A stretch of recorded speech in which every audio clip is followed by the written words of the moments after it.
세상의 모든 지식 언더스탠딩.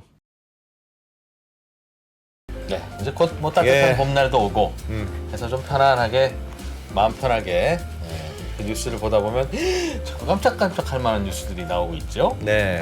오늘은 오늘은 SK와 관련된 SK 그룹과 관련한 이슈가 예. 하나 있어서 이런저런 보도들이 있길래 그래서 또 김수원 편집장 도대체 어떻게 된 사정인지 무슨 얘기인가? 무슨 얘기인지 어느 한쪽은 SK 그룹이 잘못했대요 하고 있고 SK 그룹은 억울하다. 우리 잘못한 거 없어 왜 하고 그래 네. 하고 있는데 우리는 뭐 어느 한쪽 편의 이야기가 아니라 예.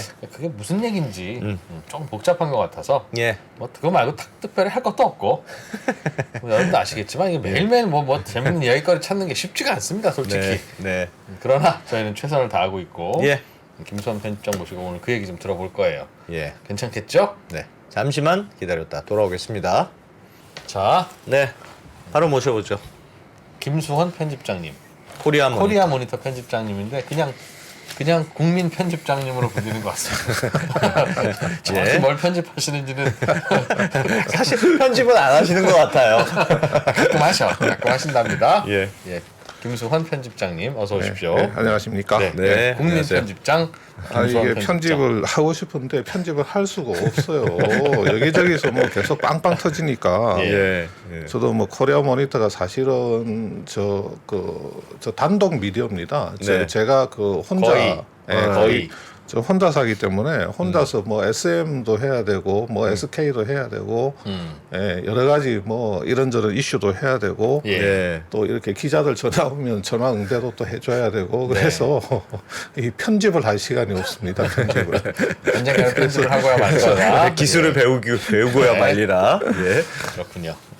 알겠습니다. SK와 무슨 일이 벌어진 그러니까요. 겁니까 지금? 그거부터 일단 정리가 좀 일단 돼야 SK가 지금 무슨 의도를 뭐- 갖고 있느냐 그거부터.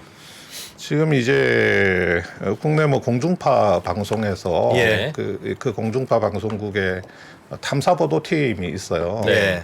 근데 공중파 방송들이 이제 다 탐사 보도 팀을 가동을 하거든요.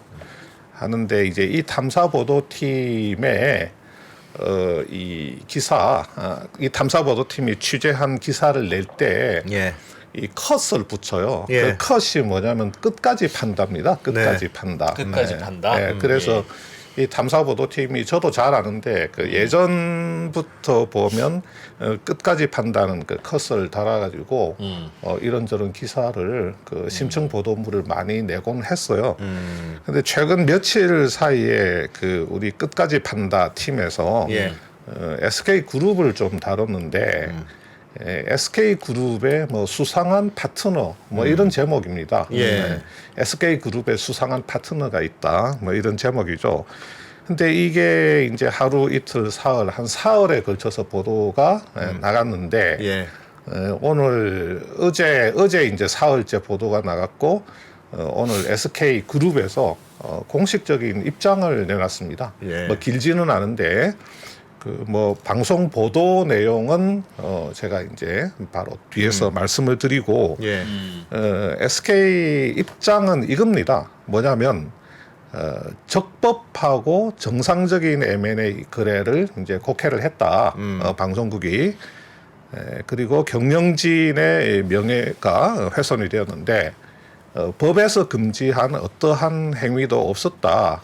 그래서 우리 SK 그룹은 뭐 회사나 또 뭐 주주나 그 이해관계자들의 직원들의 이해관계자들의 신뢰를 회복하기 위해서 모든 수단을 강구를 하여 예. 사실관계를 바로잡겠다. 예. 이런 요지의 공식 그 입장문 반박문을 내놓은 겁니다. 네. 그러면 SK가 좀 억울하다는 얘기군요. 네, 상당히 억울하다. 요즘 어떠한 SK의 뭐 그 억울함이 저는 이해가 갑니다. 요즘 3프로 TV도 좀 억울한 일이 있거든요. 그래서 이거 어디까지 설명해 드려야 되나? 예. 뭐 어떠한 뭐 고민하고 있는데, 불법 위법도 없다 뭐 네. 이런 이야기인데 이제 이 그 방송 보도 내용을 간단하게 말씀드리면 예. 이겁니다.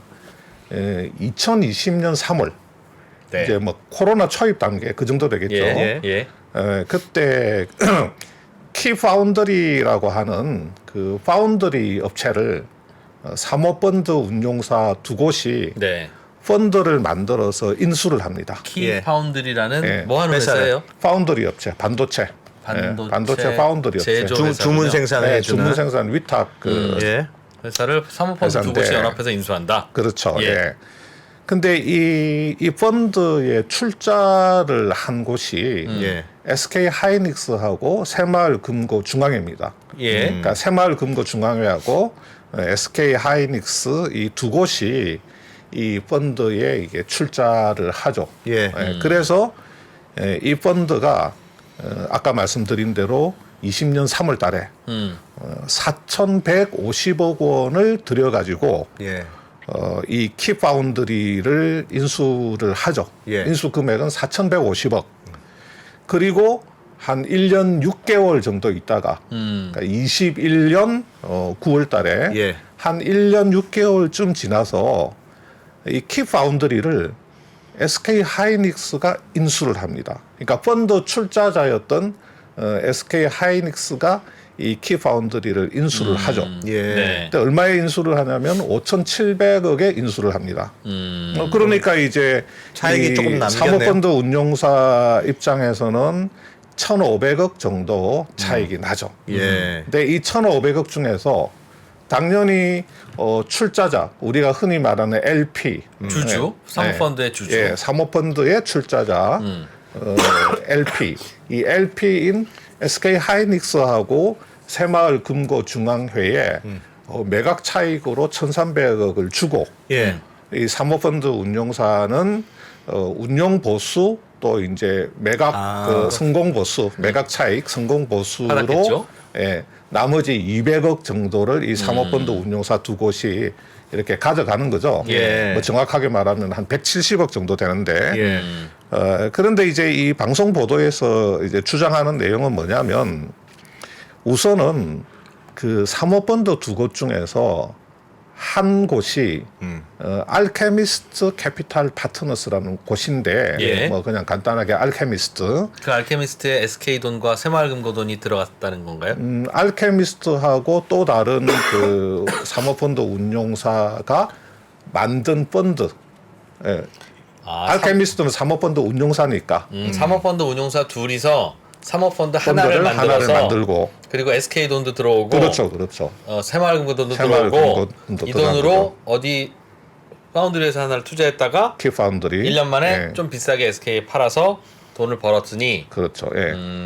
그러니까 이제 운용사 이 둘도 기분 좋고 SK와 새마을금고도 기분 좋고 뭐 결과적으로는 그 SK가 그 매각 차익만 먹고 나간 게 아니라 이 키파운드리를 직접 인수를 합니다.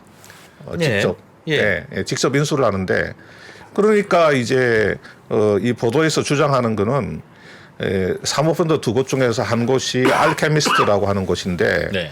이 알케미스트라고 하는 곳에 자문을 해주는 사람이 있는데 자문력이 있는데 예.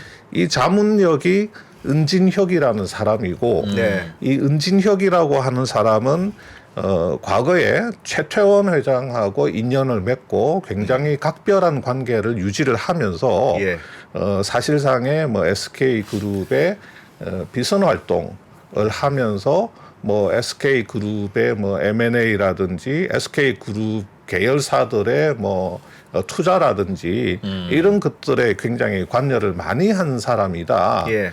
그래서 뭐 여러 가지 조금 잡음을 일으켰던 그런 사람인데 이 사람이 알케미스트의 배후에 있다. 아. 그래서 SK 하이닉스가 그냥 20년 3월 달에 키파운드리를 직접 인수하면 될 것을 중간에 괜히 부패여 거쳤다. 사모펀드에 출자했다가 예. 1년 6개월 뒤에 한 1,500억 정도의 매각 차익이 나게끔 인수를 해준 것이 예. 이 알케미스트를 챙겨주기 위한 것이 아니냐. 그리고 궁극적으로는 은진혁이라고 하는 인물이 있기 때문에 네. 이 인물을 좀 챙겨주기 위한 것이 아니냐. 예. 그러면 은진혁의 뒤에는 또 누가 있느냐. 뭐 이런 의문을 제기를 하는 겁니다. 예. 그 보도 내용이 이제 있는 건데 예. 우선 뭐 SK 하이닉스 입장에서는 이 보도에 따르면 그 당연히 LP로서 투자 수익을 챙겼겠죠. 1,500 매각 차익 중에서 예. 1,300억 원을 새마을중앙회하고 이렇게 나눠 가졌으니까 예. 뭐 단순 계산하면 한 얼마죠? 650억씩 나눠 가졌겠죠. 이 투자 수익을 제외하고도 이 키파운드리 인수 때문에 한 800억이 넘는 돈을 추가로 투입을 해야 했다. 그러니까 처음부터 그냥 인수를 안 하고 사모펀드를 끼워 넣는 바람에 예. 한 800억 넘는 돈을 추가로 투입하는 모양이 되어버렸다 하는 게 이제 이 방송의 주장 중에 하나입니다. 네. 사고 싶으면 직접 사지 1년 전에. 네, 그렇죠. 왜 쿠션 먹고 사는 바람에 쿠션한테 좋은 일 했냐. 그렇죠. 예, 예. 그러니까 그 어떤 그 쿠션을 친 것에 이제 목적이 있는 게 아니냐, 예. 뭐 이런 이야기죠. 근데 쿠션 할 때 그 쿠션도 SK와 그 새마을금고. 새마을금고 거니까 SK와 새마을금고가 나눠 먹은 건데 예. 왜 새마을금고한테 그 이런 이익을 줘도 아니고 일종의 그 중개업을 한 그 중개 수수료를 왜 자꾸 주냐 그런 얘기였거든요. 그러니까 사모펀드 운용 사모펀드도 수수료니까. 사모펀드는 당연히 그 사모펀드를 책임지고 운영하는 GP니까 제너럴 예. 파트너니까 사모펀드가 운영되는 동안에는 운영 보수를 받죠. 그리고 매각을 해서 매각 차익이 나면 매각 차익 중에 일부를 사모펀드 운용사가 가지고 가죠. 예. 그러니까 알케미스트하고 또 다른 사모펀드 운용사 두 곳이 170억의 그 보수를 나눠 가졌겠죠. 예. 그러니까 한 85억씩 가져갔겠죠. 조금 그게 조금 어색하지는 않습니까? 그러니까 그게 뭐 무슨 비리가 있었는지는 모르겠으나 네. 그냥 인수를 하지 않고 중간 내가 투자한 사모펀드에서 중간에 인수를 하고 예. 거기서 내가 다시 인수를 한 셈이잖아요. 네, 그렇죠. 내가 돈을 냈는데 여기서 인수를 하고 그걸 나중에 다시 좀 더 비싼 예, 값을 예, 예. 물론 뭐 차익에서 자기가 투자자니까 자기도 좀 받은 건 있겠습니다만 왜 굳이 그렇게 했느냐는 문제 제기를 할 만한 건 같은데요. 그러나 보통은 저 SK에서 왔습니다. 네. SK 하이닉스입니다. 사고 싶습니다. 그러면 한 1,000억에 팔려고 했다가도 네. 3,000억 내시오. 할 수도 있으니까. 할 수도 있으니까. 그러니까 주변에 앞에 있는 땅을 갑자기 삼성그룹입니다 와서 예. 팔라고 하면 이거 얼마로 팔려고 구매하고- 하다가도 잠깐만 예. 그러지 않겠어요? 그럴 그러니까 수 보통 있겠- 중간에 그럴 수는 제3자를 끼워넣는 끼워넣고. 경우는 그래서 왕왕 있는데 네.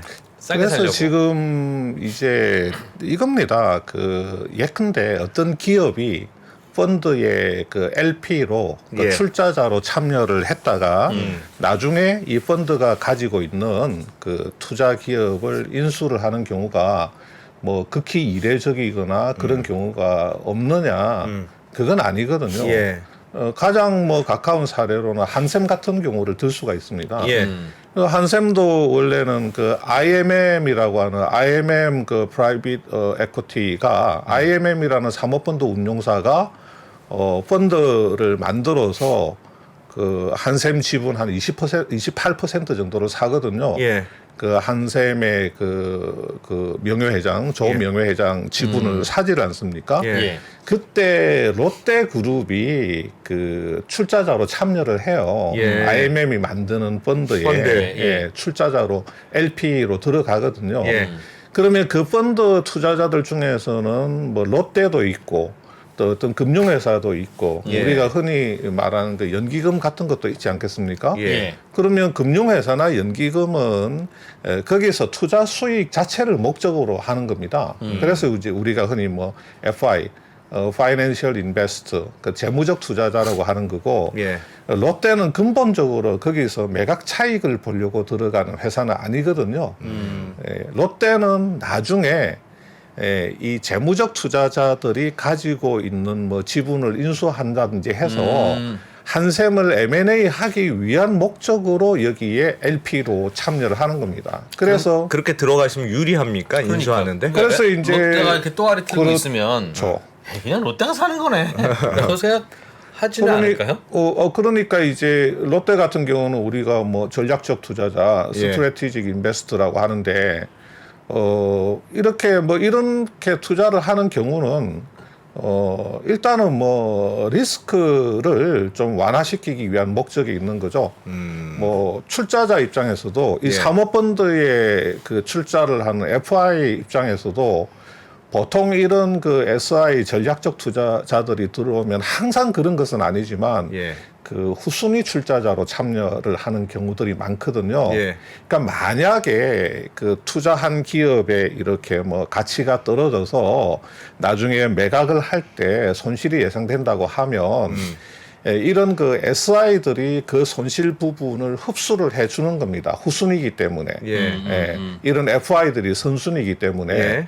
그러니까 FI들은 그런 또 장점이 있는 거고 또 전략적 투자자 롯데 같은 SI 입장에서는 이렇게 내가 후순위 그 전략적 투자자로 들어가 주니 FI 너네들 나한테 지분 우선 매수권을 줘라. 그래서 나중에 FI들을 상대로 지분 매수 우선 협상권을 획득을 하는 겁니다. 예. 그렇게 해서 나중에 이 펀드가 이 기업을 매각할 때 롯데가 그 재무적 투자자들한테 지분 우선 매수 협상을 좀 하자 예. 해서 이제 쌍방간의 거래 가격을 정하고 또 뭐 FI들은 만약에 뭐 다른 제3자가 롯데가 제시하는 가격보다도 훨씬 더 많이 준다 그러면 뭐 FI들은 거기로 갈 것이고 예. 뭐 그런 제3자가 없다 그러면 그냥 롯데하고 계약을 하면 되는 겁니다. 예. 그러니 이제 우선 협상권을 가질 수가 있죠.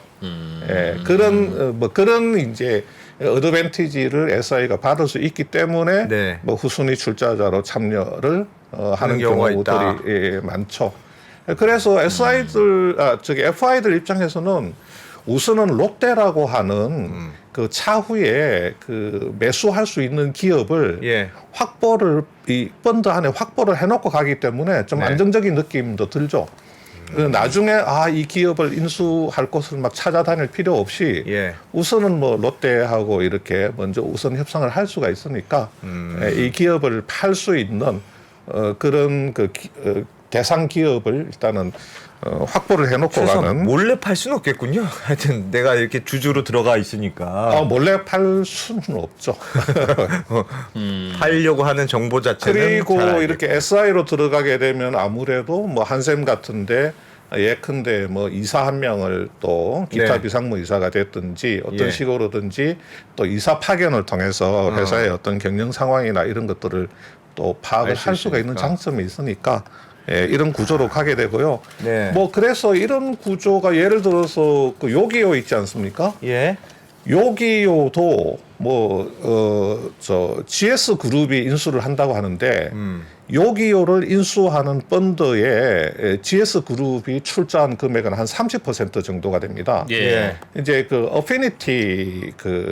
어피니티에서 한 40%. 그리고 뭐 나머지 한 30%는 제가 정확하게 기억이 안 나는데 뭐 다른 투자자가 있겠죠. 예. 그러니까 요기요 같은 경우도 뭐 GS 그룹이 전략적 투자자로 SI로 들어가는 거고 뭐 중고나라 같은 경우도 그 프라이빗 에쿼티 그 사모펀드들이 들어가는데 그 롯데그룹이 그 SI로 들어가 가지고 나중에 중고나라도 뭐 롯데가 가져갈 걸로 예상이 되고 있죠. 뭐 요기요도 뭐 적절할 때 GS가 가져가기로 그렇게 예상이 되기 때문에 이게 그 지금 뭐 아까 말씀드린 예. 대로 그 알케미스트가 만든 펀드에 하이닉스가 그 LP로 출자를 해놓고 예. 나중에 이 펀드가 그 투자한 기업 키파운드리를 예. 출자자인 SK 하이닉스가 이렇게 떠가는 예. 게 그게 뭐 이게 너무 이상한 구조 자체가? 구조인데 라고까지 말할 필요는 없을 것 같습니다. 알겠습니다. 실제로 이 사모펀드 M&A 세계에서는 뭐 일반적으로 볼 수 있는 사례니까요. 예, 근데 이제 보도된 걸 보니까 네.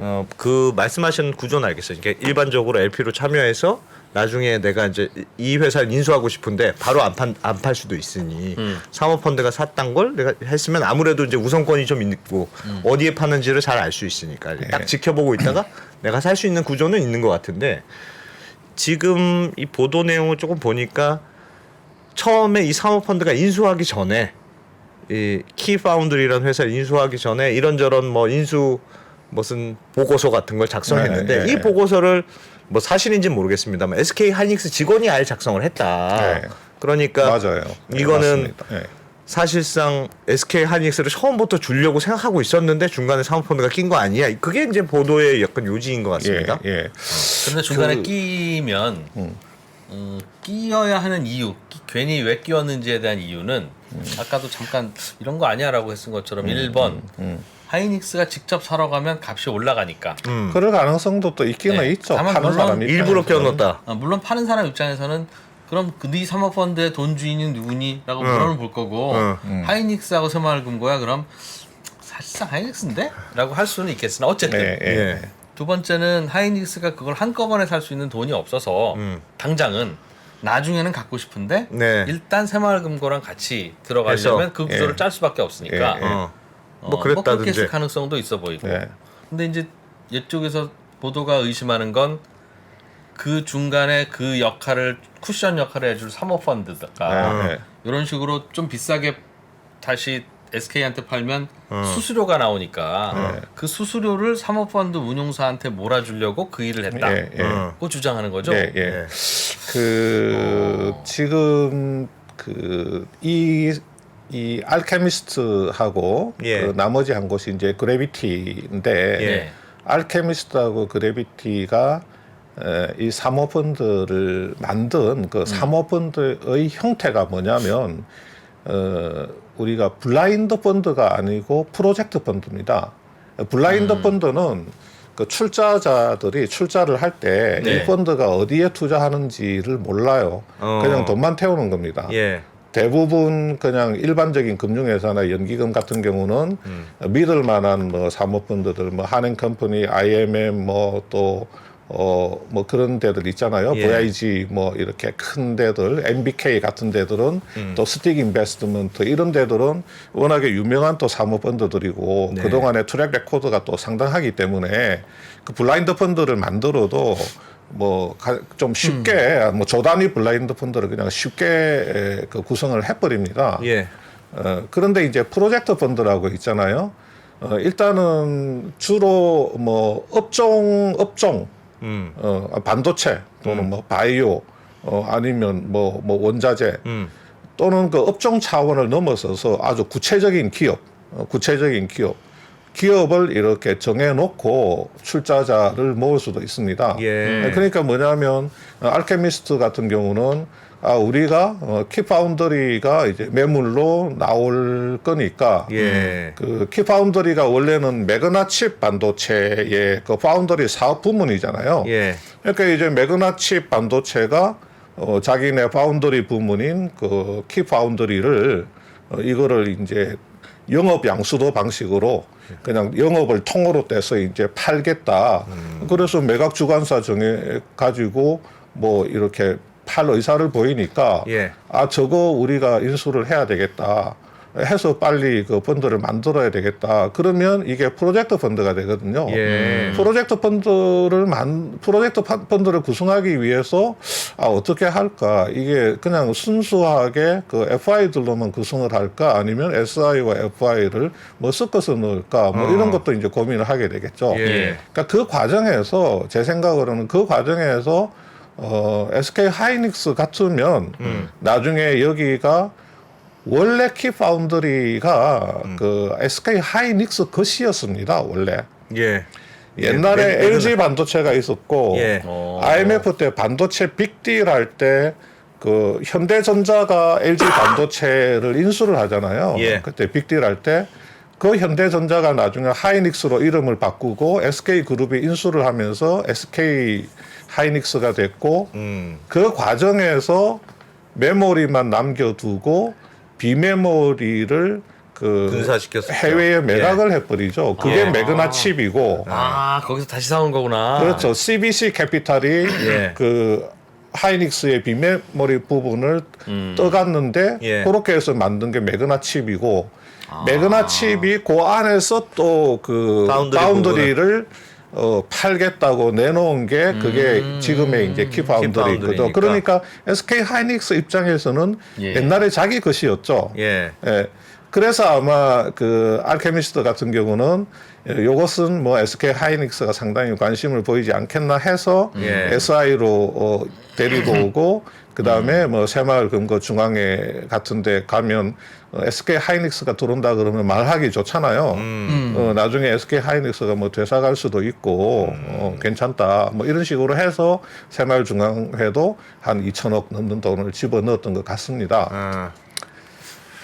아, 그렇게 해서 이제 이게 뭐 프로젝트 펀드 형태로 이렇게 갔는데, 이게 뭐 이제 방송 보도에서는 이 딜을 모차르트 딜이라고, 네. 그 알케미스트 쪽에서는 이 딜을 모차르트 딜이라고 불렀다 그러더라고요. 네. 그래서 왜 왜 모차르트예요? 이 프로젝트 앞에 붙는 이름에는 뭔가 의미가 있어요. 항상 예, 보면 예. 의미가 있는데, 좀 왜 모차르트인지는 모르겠습니다. 하여튼, 모차르트 딜이라고 그렇게 뭐 이름을 붙였다. 모차르트 프로젝트. 예. 근데 SK 하이닉스, SK에서 설명하는 거는 이렇습니다. 그냥 간단하게 요지만 설명드리면,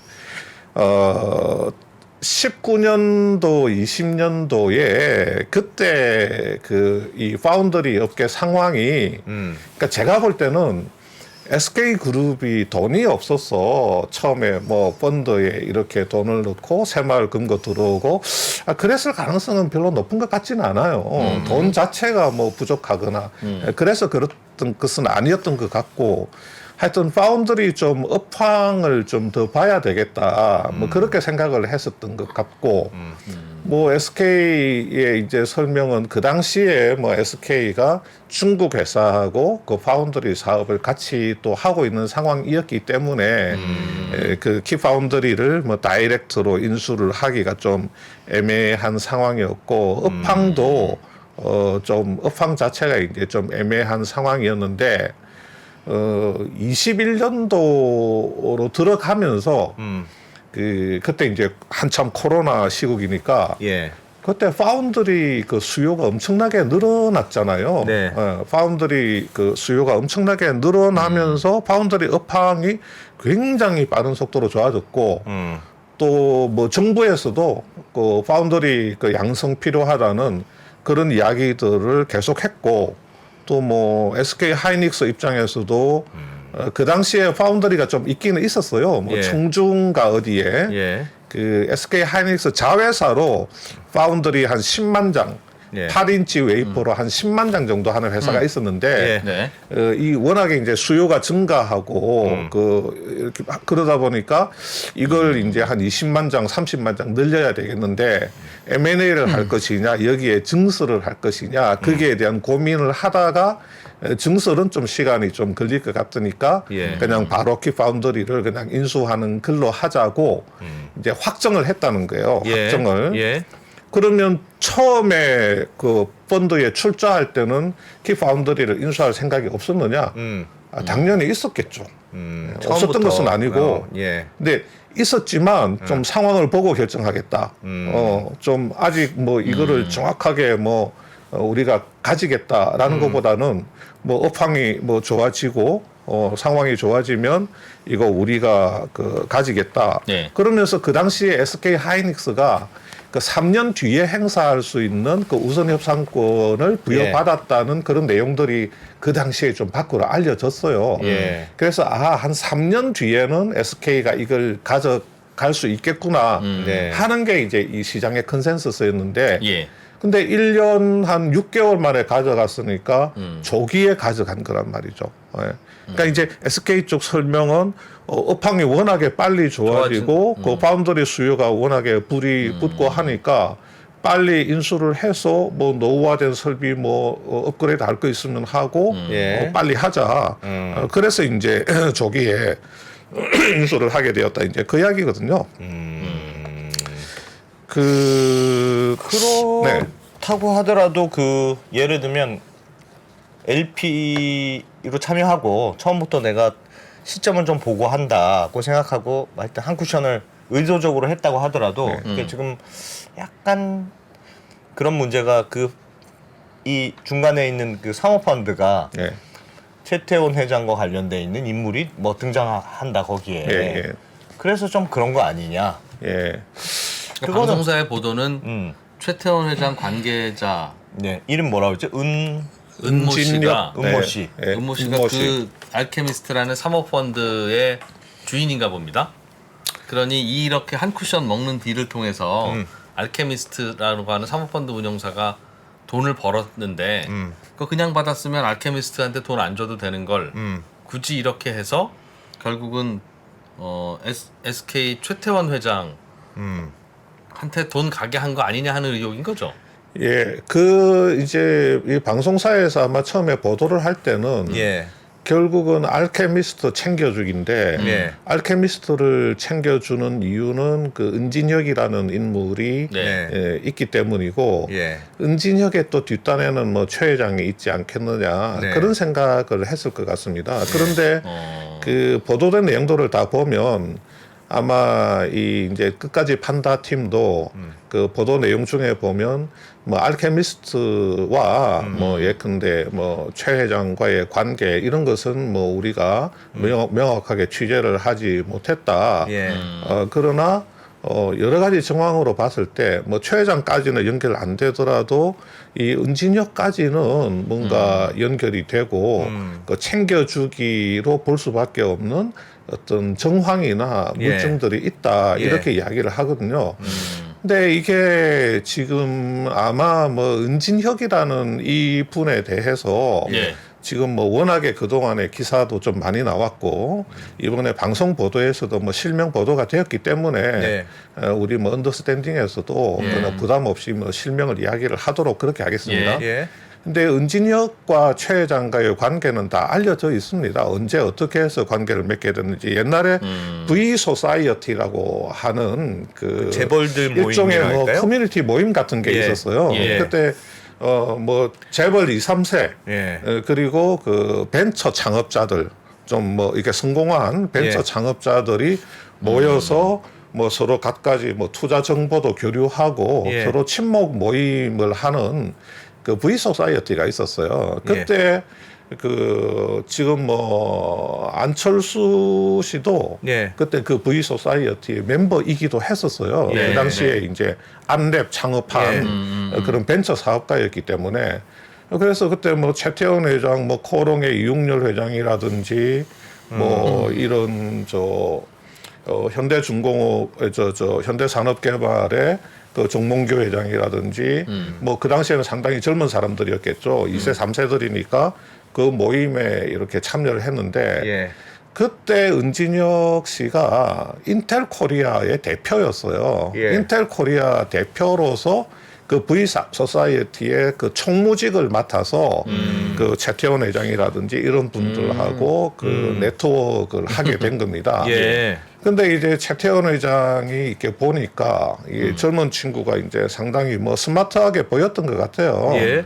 그 은진혁 씨는 겉으로 드러난 스펙은 굉장히 좋습니다. 그래서 아마 미국에 이민을 갔었던 것 같은데 아주 어렸을 때 그 MIT에서 학부를 하고 예. 뭐 학교 가지고 이야기하기 뭐 하지만 MIT에서 전기공학을 하고 퍼듀에서 뭐 그 반도체하고 물리학을 뭐 복수 전공했다 그러고 예. 그 뒤에 뭐 모토로라 뭐 연구원 또 인텔 USA 또 연구원을 하다가 나중에 뭐 인텔 코리아 대표로 왔을 때 나이가 뭐 한 32살 예. 그 정도 되었던 것 같아요. 근데 인텔 코리아 대표를 오래 하지는 못하고 그 뒤에 바로 이렇게 금융권으로 갔는데 그 은진혁 씨하고 같이 일을 해본 사람을 제가 그 접촉을 했습니다. 네. 했는데 저는 은진혁 씨를 전혀 모르고 그 사람이 뭐 얼마나 능력이 있는지는 몰라요. 그냥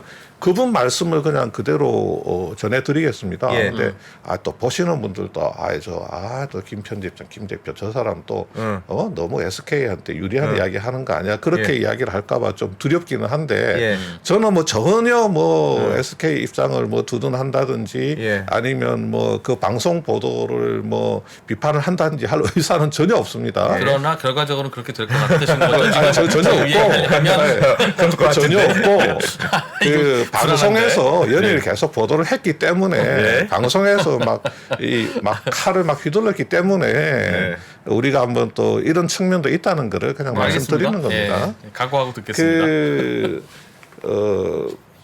이분이 일을 하면서 은진혁 씨한테 좀 상당히 많이 좀 배웠다는 이야기를 하더라고요. 근데 이 파이낸스 엔지니어링 쪽에 굉장히 좀 해박하고 그러니까 우리가 흔히 말하는 뭐 글로벌 금융 또 글로벌 뭐 딜이라든지 이런 그 구조라든지 이런 데 대해서 해박하고 이 인맥 네트워크가 상당히 좋았다고 합니다. 그래서 뭐 아시아 쪽에 중동 쪽이라든지 뭐 아시아권의 좀 큰 회사에 좀 이게 목에 힘 좀 주는 분들을 실제로 말만 떠드는 게 아니고 뭐 한국으로 초청해서 뭐 자리를 주선한다든지 이런 역할들을 좀 했다고 해요. 그래서 좀 다른 사람 그 당시만 해도 그 뭐 2000년 뭐 2000 몇 년도 그 당시만 해도 우리가 좀 글로벌 하지는 못했지 않습니까? 뭐 여러 가지 그 M&A 딜이라든지 우리가 사모펀드가 활성화된 것도 사실은 2000년대 뭐 중반 정도밖에 안 됐고 그런데 이제 이런 뭐 젊은 친구가 워낙에 해박하니까 사람들이 굉장히 좋게 본 거는 맞는 것 같아요. 최태원 회장도 그때 상당히 좋게 본 거죠. 좋게 보고 그때 그냥 차라리 SK에 공식적으로 영입을 해버렸으면 좋았을 텐데 이제 이렇게 뭐 계속 그 외부에 두고 뭐 컨설팅을 받고 뭐 그런 역할을 맡겼던 거죠. 근데 이게 지금 그 은 실장이 하여튼 뭐라고 불러야 될지 모르겠지만 하여튼 은 씨 그분이 이 알케미스트에서 직책이 뭡니까? 지금 자문역이라고 합니다. 자기가 자문역. 공식적으로 말하기는 자문역이라고 하는데 그 뭐 방송 그 취재팀이 취재를 해보니까 알케미스트의 그 지분 소유주 관계가 그 동안에 좀 변화가 있었는데 그 자기들이 최종적으로 확인한 거는 알케미스트의 최대 주주는 어떤 법인이고 그 법인은 그 조세 그 회피처인 케이만 군도에 설립이 돼 있고 그 법인의 대표는 대만 사람이라고 합니다. 대만. 대만 사람이라고 합니다. 그래서 알케미스트의 진짜 주인이 그 은진혁이라고 하는 그런 것은 뭐 확보를 못한 것 같고 은진혁이 뭐 실제로 지분을 갖고 있다든지 뭐 그런 것은 확인을 못했지만 알케미스트의 그 어떤 지분을 가졌던 사람들하고 은진혁 씨가 굉장히 그 가까운 사이고 서로 친밀하게 지내는 사이라는 것은 여러 이제 루트를 통해서 정황이나 여러 가지 증거로 이제 확인을 해서 그 알케미스트의 지금 현재 겉으로 드러난 그 주인은 법인이고 법인의 대표는 대만 사람인데 대만 사람이 은진혁 씨의 지인이다. 뭐 그 대만 분뿐만 아니라 그 전에 그 또 대주주가 있었던 모양이에요. 그 전에 그 대주주는 뭐 지분을 차명으로 가지고 뭐 있었다 뭐 이렇게 하면서 은진혁 씨가 어떤 형태로든 상당히 단순한 자문이 아니라 알케미스트에 상당한 영향력을 행사할 수 있다는 그러면 하여튼 그런 그 보도죠. SK 주장이 다 사실이라고 하더라도 그러니까 내가 이제 일부러 퉁친 거 아니고 처음부터 우리는 노리고 있었는데 M&A를 할 의사결정을 잘 못했다. 그래서 일단 펀드에 지분 투자를 해서 눈치를 보고 있다가 침발라 놓는 거지. 침발라 놨다가 뭐 진짜 살 때가 됐어서 산 거여서 그렇게 이상한 구조는 아니다. 그게 맞다고 하더라도 그 중간에 들어가 있는 사모펀드가 최 회장하고 되게 관련이 있는 사람이 구체적으로 어떻게 관련이 있는 거예요? 그러니까 은진혁 씨라는 분이 SK 일을 많이 좀 했죠. 좀 이상하긴 옛날에 해요. SK가 이런 딜 할 최 때마다 회장 그 개인 자문을 좀 많이 했었던 것 같고요. 그 다음에 이 은진혁이 인텔 코리아에서 나와서 금융권으로 들어오면서 일했던 곳 중에 맥쿼리가 있습니다. 맥쿼리. 맥쿼리 증권에 있었는데 2006년도에 그 SK 그 ENS 이게 원래는 SK 엔론이에요. 근데 SK 엔론이 그 대형 분식회계 사건으로 망해버렸잖아요. SK하고 엔론하고 거의 지분을 반반씩 가지고 있는 합작사였는데 엔론이 망해서 쑥 빠져버리니까 이 빈자리를 맥쿼리가 뭐 이렇게 한 몇천억 정도 투자해가지고 예. 들어와 줍니다. 예. 그때 그 맥쿼리 정권의 전무였던 그 은진혁이 이 딜을 성사를 시켜줍니다. 그래서 예. 맥쿼리 자금이 수천억이 들어올 수 있게. SK로 들어오면서 회사가 SK 엔론이 아니고 이제 이름을 뭐 SK ENS로 바꿨을 겁니다. 예, 지금 예. SK ENS가 이제 그 회사인데, 그러니까 이제 그때 그러면서 뭐 최 회장 입장에서는 SK에 일단은 그때 도움을 줬으니까 예. 이거 굉장한 이제 친구로 생각을 한 거죠. 하고 나중에 그 은진혁이 그 헤지펀드 일을 합니다. 예. 헤지펀드 일을 할 때 SK 그룹의 이제 몇 개 계열사들이 그 헤지펀드가 만든 펀드에 투자를 해줘요. 예. 네, 그때 투자 많이 들어갑니다. 그러니까 그 SK 밖에서 SK 계열사들의 자금을 받아서 좀 뭐 운종을 해준다든지 뭐 최 회장 뭐 개인 자문을 해준다든지 SK 일을 이런저런 형태로 계속 해왔던 거죠. 예. 그러다가 하여튼 언제부터인가 뭐 최 회장하고 관계는 예. 이렇게 조금 밖으로 이렇게 드러나지는 않았었는데 예. 지금 SBS에서 이번에 알케미스트 펀드건을 들고 나오면서 예. 2019년, 20년 이때 SK 하이닉스가 알케미스트 펀드 밀어주기를 했다. 이렇게 이제 이야기를 하고 있는 거거든요. 근데 이게 조금 우리가 볼 때도 예. 뭐 다소 이상한 부분도 사실은 있고요. 예. 그리고 이 방송 보도 자체가 이 업계에서는 거의 별로 이상하지 않은데 SBS에서 조금 이상하게 보는 측면도 있습니다. 예. 네. 뭐 예를 들면 이런 겁니다. 뭐냐면 알케미스트 펀드가 투자한 기업들이 전부 다 SK하고 뭔가 관련된 직간접적으로 관련된 기업들이다. 실제로 이렇게 보면 알케미스트 펀드가 그 투자한 기업들이 SK하고 직접 또는 간접적으로 관련되어 있는 기업들이 많아요. 무슨 조달 뭐 부품을 조달하는 회사라든지 장비 뭐 회사라든지 SK 하이닉스 납품업체도 예, 예. 있고 예. 또 SK 건설의 뭐 자회사도 있고 한데 예, 예. 자, 예를 들면 이런 겁니다. 알케미스트 펀드가 SK 건설의 자회사를 2,900억에 인수를 해요. 예. 그런데 그 인수한 펀드에 SK 건설이 600억을 출자를 합니다. 예. 이제 그 방송 보도에서는 이거 좀 이상하지 않아?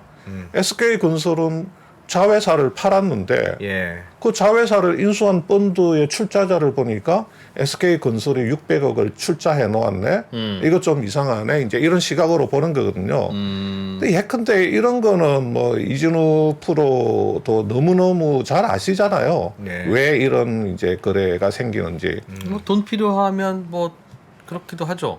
그렇죠. 그러니까 이게 뭐냐면 팔고 싶지는 않으나 팔기는 팔아야 될 경우에 일단 팔고 사간 주체에다 내 지분을 담궈 놓으면 뭐 다시 되사올 수도 있고 뭐 팔았다가 주가가 올라가면 나도 일부는 가져올 수 있고 이 SK 건설이 2,900억에 팔면서 600억을 그 매수해가는 펀드에다 출자를 했잖아요. 그러면 2,900억 빼기 600억 하면 2,300억 원의 유동성은 일단 확보를 하는 겁니다. 예. 그 SK 건설이 지금은 회사 이름이 뭐 SK 에코플랜트인가 그렇죠? 예. 아마 뭐 친환경 뭐 저 수처리 예. 또 그 폐기물업을 주력으로 하는 그 회사로 완전히 이렇게 변실해가는 과정에 있는 것 같은데 그래서 일단은 출자를 하더라도 2,900억에 팔기 때문에 600억 출자를 해도 2,300억 원의 이제 유동성을 확보를 하는 거고 예. 또 향후에 이 펀드에 출자를 해놓으면 나중에 이 펀드가 회사를 그 좀 좋은 가격에 매각을 하면 예. 그 매각 차익을 이제 쉐어할 수 있는 예. 일정 부분 획득할 수 있는 이점이 있고 또 펀드 입장에서는 이 SK 건설의 자회사가 SK 그룹하고 거래 관계가 많아요. 예. 그러니까 SK 그룹하고 관계를 단절시키는 것보다는 네. 건설이 좀 출자를 해서 이렇게 관계를 이어놓으면 아무래도 SK 그룹 쪽에서는 일감 계속 줄 테니. 이렇게 이제 일감 거래가 계속 있을 수도 있고 그리고 또 펀드 입장에서는 다른 출자자 금융회사나 연기금에 이제 끌고 올 때도 예. SK건설이 이거 팔면서 예컨대 한 600억 지금 재출자 들어온다.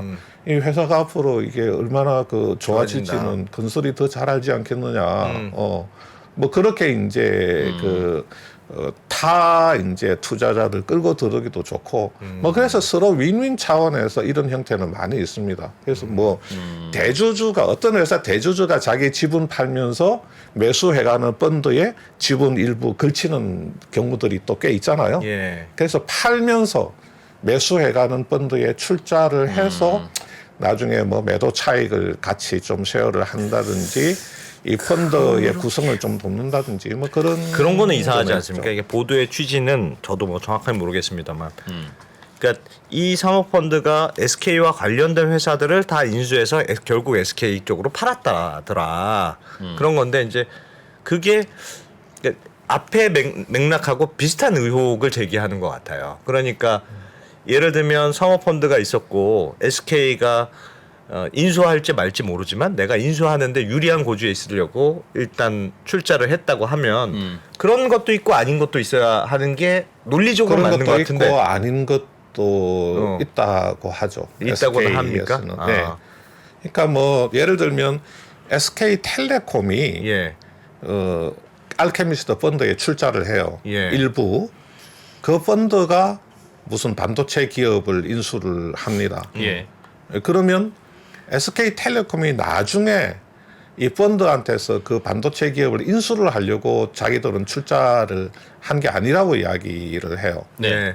한 게 아니고 어차피 뭐 SK텔레콤도 이제 그 당시에는 뭐 하이닉스 반도체를 자회사로 가지고 있고 하니까 그냥 뭐 펀드를 통해서 그런 뭐 유망한 그 반도체 회사에 뭐 출자를 해서 그 반도체 뭐 생태계라든지 그런 뭐 돌아가는 상황을 그 와치를 하기 위해서 그렇게 뭐 출자를 한 거고 사실은 예. SK텔레콤이 이런저런 뭐 크고 작은 컨텐츠 업체에도 뭐 발 걸치고 있으면서 예. 어떤 그쪽에 이제 생태계 같은 걸 관찰을 하고 투자 전략을 세우고 그런다고 이제 SK그룹에서는 설명을 합니다. 그런데 뭐 조금 이렇게 좀 썩 와닿지 않는 부분도 있기는 있죠. 예.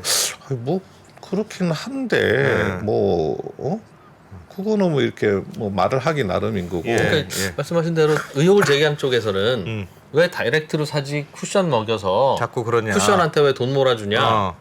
그게 알고 보니 쿠션의 소유자가 은모 씨고 은모 씨가 최 회장과 친한 것 같더라. 예.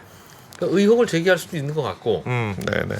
아니 하다 보면 쿠션 먹일 수 있는 일이 많지. 그거 쿠션 먹이는 게 불법도 아니고 여러 목적도 있는데 그거 뭐 친한 거고 저 사람한테 내가 돈 받은 게 아니면 이런 식으로 의혹 제기하면 안 되지 않냐.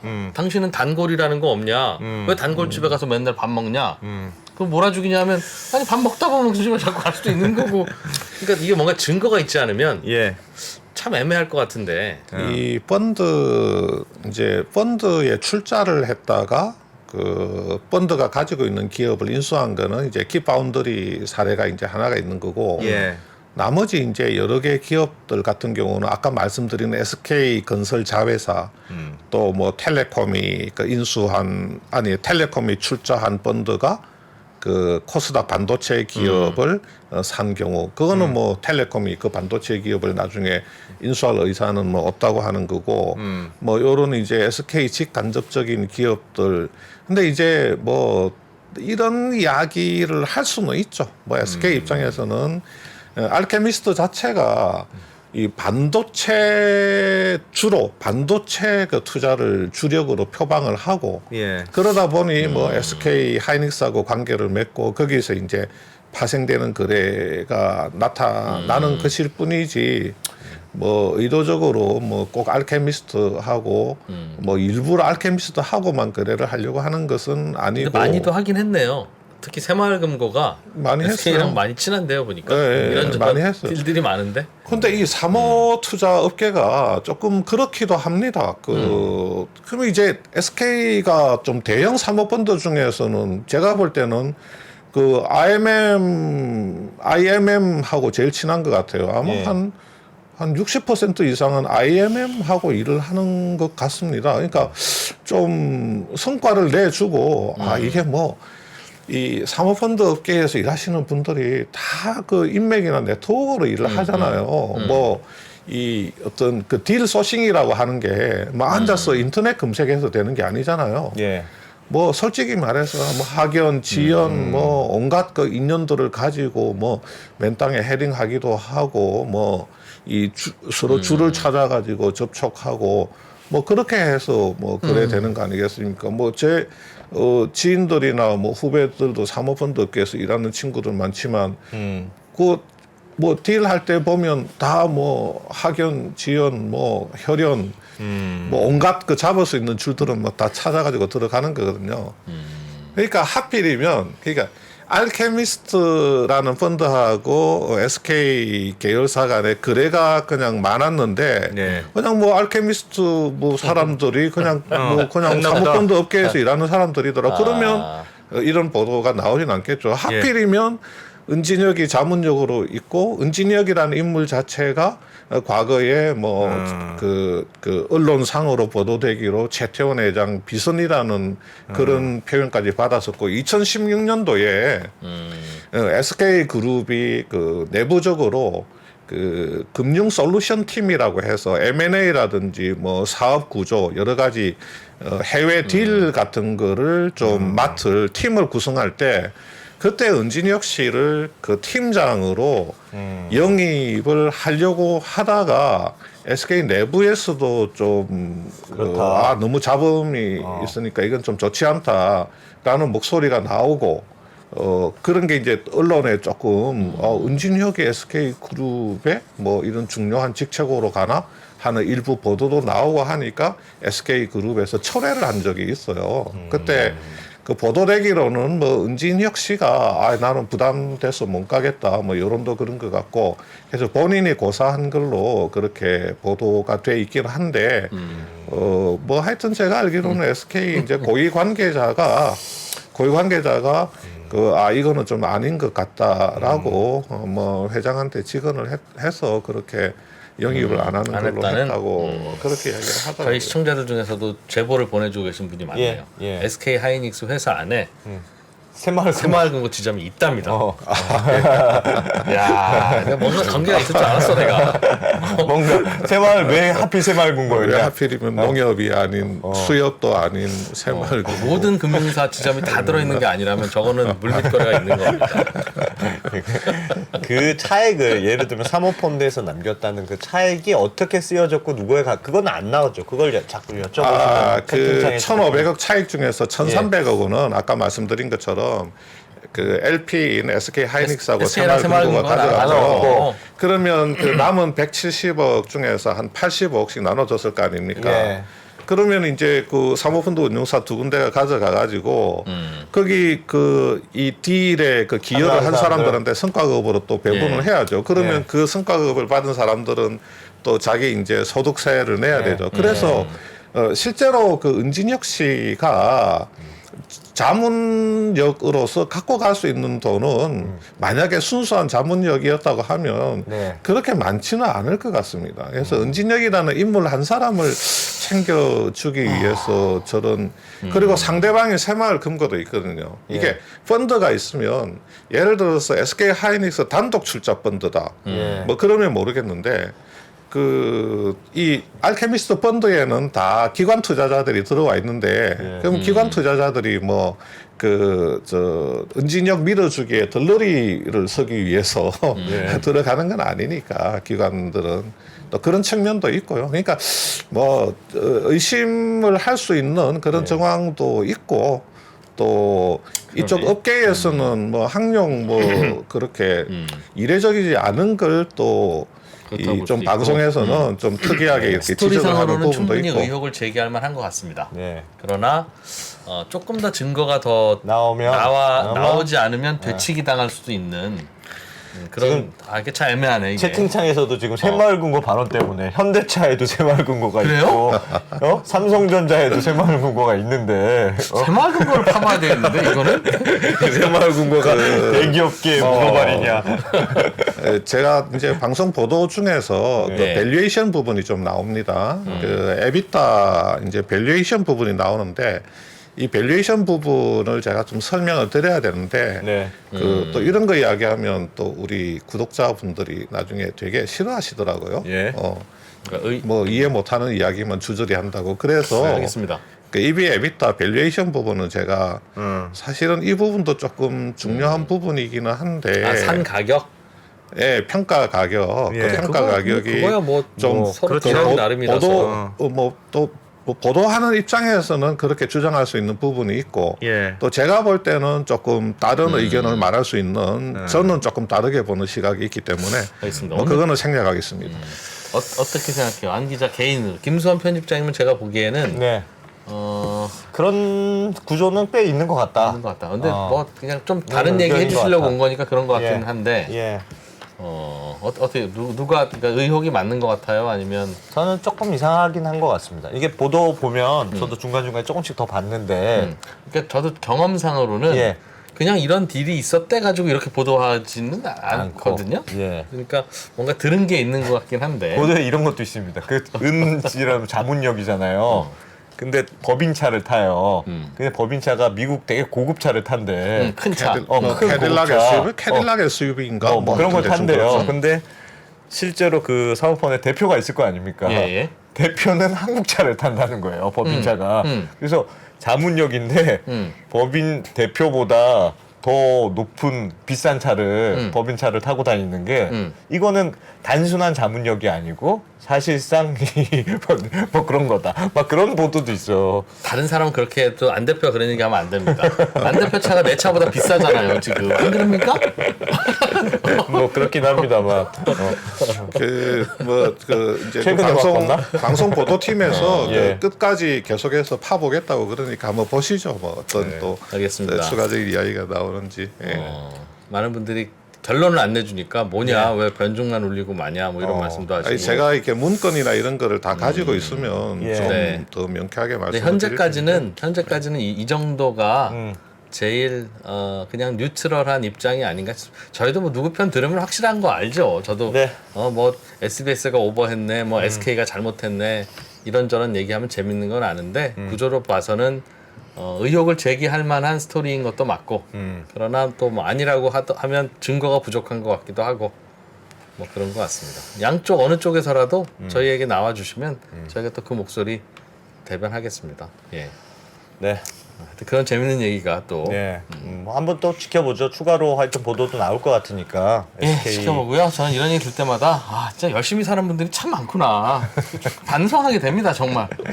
다들 뭐 부러울 거 없는 분들인 것 같은데 참 열심히들 사시네요, 정말. 맞습니다. 예. 그래서 저희 결론은 난 진짜 멀었다 정말 2% 더 열심히 살아야 된다 예. 하는 생각을 하게 됩니다. 알겠습니다. 자. 코리아 모니터 김수환 편집장님 네. 고맙습니다. 고맙습니다. 예, 감사합니다. 네. 자, 저희는 잠깐 쉬었다가 저녁 음. 먹고 7시 45분에 네. 돌아오겠습니다. 여러분도 그냥 잠깐 쉬었다가 봅시다. 프로팀이 너무 열심히 보시지 네. 마시고. 퇴근길 라이브 가야죠. 퇴근길 라이브. 네. 고맙습니다. 달라진 중국, 달라질 중국. 중국이 기침을 하면 한국은 독감에 걸린다. 최근 중국은 지난 10년보다 더 빠르게 변하고 있습니다. 이런 변화를 주도하고 있는 중국 정부. 그들의 계획을 우리는 얼마나 알고 있을까요? 중국의 정책을 제대로 이해하기 위해 만든 언더스탠딩 특강 시리즈 달라진 중국, 달라질 중국. 중국 전문가 이철 박사의 강연으로 만나보시죠. 지금 바로 영상 아래 링크를 확인하세요.